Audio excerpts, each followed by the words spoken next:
Your journey into being a footballer, I mean, what did you think you gained or perhaps missed out on by not playing in academies and not going through that development process? I mean, you've gone from being to school to being a bricklayer. Do you look at that and go, well, that benefited me actually because it gave me substance?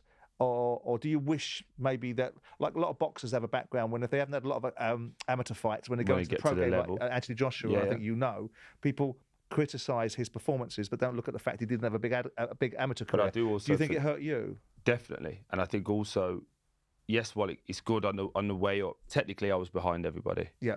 I had to work harder in terms of the technical aspect, the understanding of the game. But when you're first landing when I first landed into football and you're going on that journey of being around other players that have been through academies, there's probably a bit of cliqueiness about it. I was in League Two, so that helped a little bit. So I was at Warsaw. Yeah. But if I paint a picture, imagine me walking in an Adidas tracksuit. I'm like 11 stone wet with a massive head. That's all I can tell you. Like, I looked pathetic. And a pair of dirty football boots that I played in on the Sunday before in an Asda bag. Right. Turned it up into a League Two team where all of what would be considered the reserves then have all played a first team game. They're all bouncing between. All the under 16s, 17s, 18s are in with the reserve team. And then this kid comes in and it's like, wow, that kid there's got a Louis Vuitton bag. That kid there's got a Gucci. I didn't know what any of these things were at that point. And I've got an Asda carry bag, Yeah, and I've just been dropped off by my old football manager, just dropped me off and gave me 20 quid to get home. Right. So it was like, okay, let's figure this out. And the way that Warsaw used to do it, the old manager, Mick Housel, used to make us run to training. Right. So it was a mile run we got changed at the stadium and the old training ground was a mile away. And you had to beat him there. So he's going to load the van up and he's going to drive down. So we had to, whatever time you decided to set off, you just had to be there before him.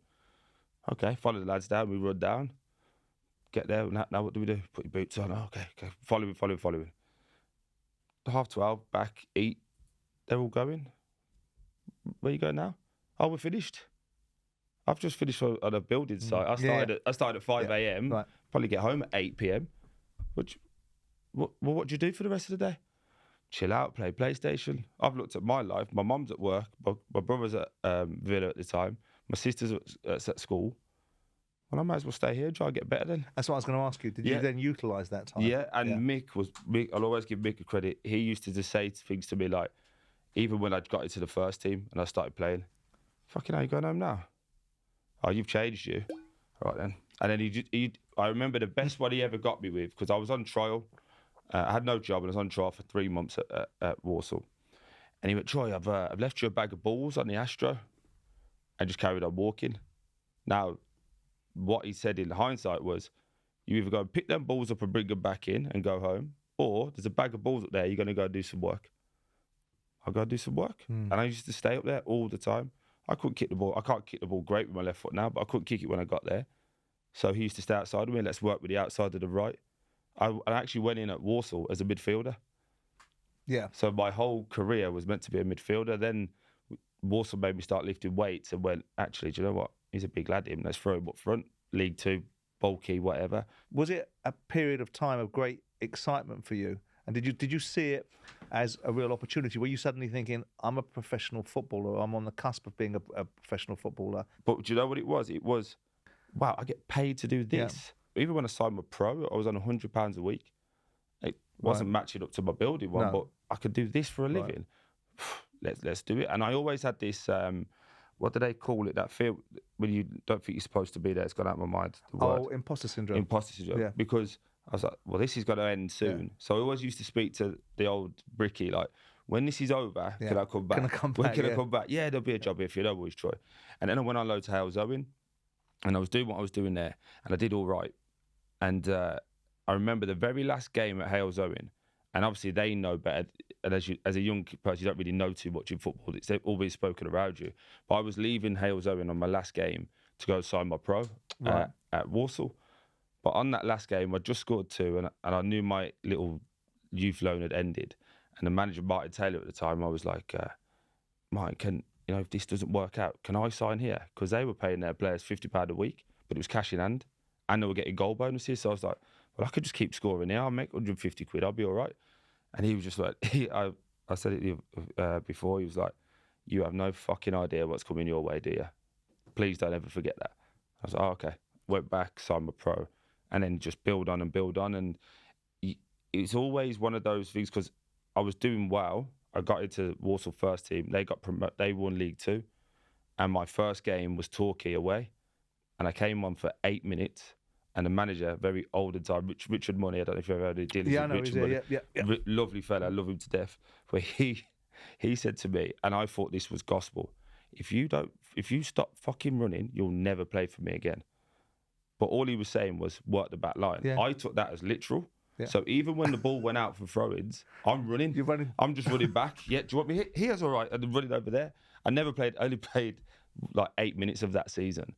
But we got promoted, and he just said to me, no matter what task we set you, you always do it, and you'll do it even more than was supposed to be done. But how does that chime with stories of not turning up for trials at Villa, needing Mick to drag your ass out of bed and stick you in a taxi to get you to go for your trial at Walsall? How does that all chime? I need to see it, I need to feel it. Right.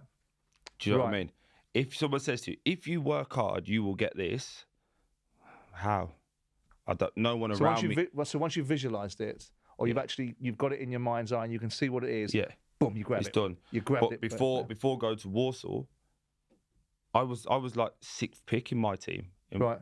Everyone around me, no, they're all better footballers than me. Why? Technically, and or even technically for that team. Yeah. They're older. They're more faster. Whatever it might be, they are considered better than me at that moment in time.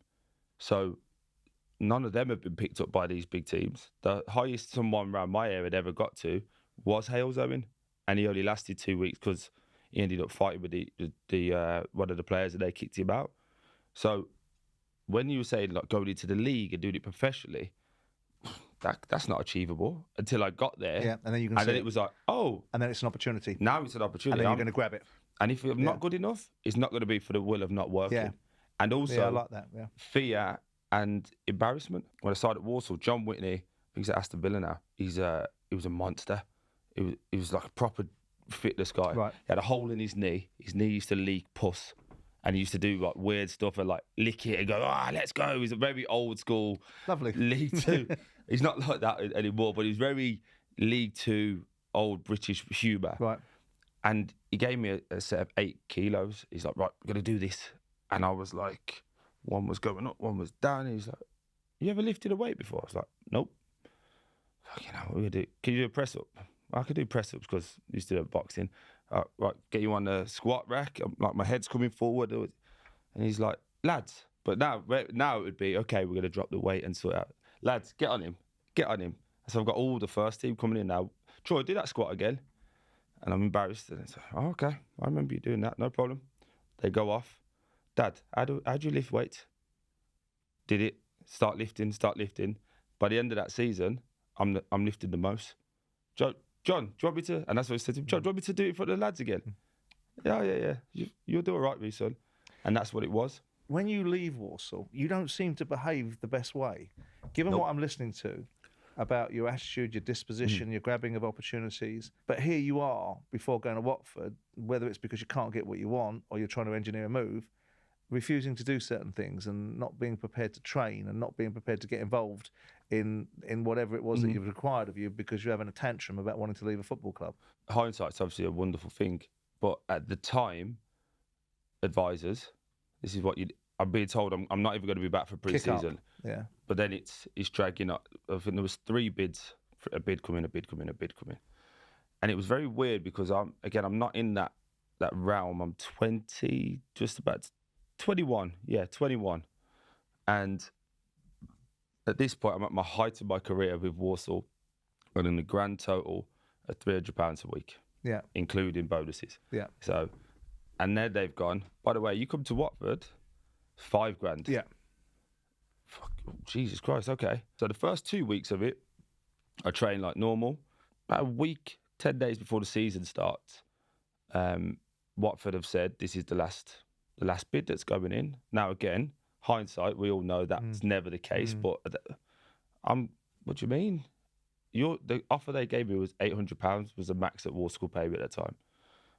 and there's $5,000 on the table. Why aren't you letting me go? Yeah, so you've got FOMO kicking in them. Yeah, and then also now the agent in the background is, I need you kicking balls away, doing this, doing that. Don't you do anything. And I did it because, well, fundamentally I got what I wanted in the end.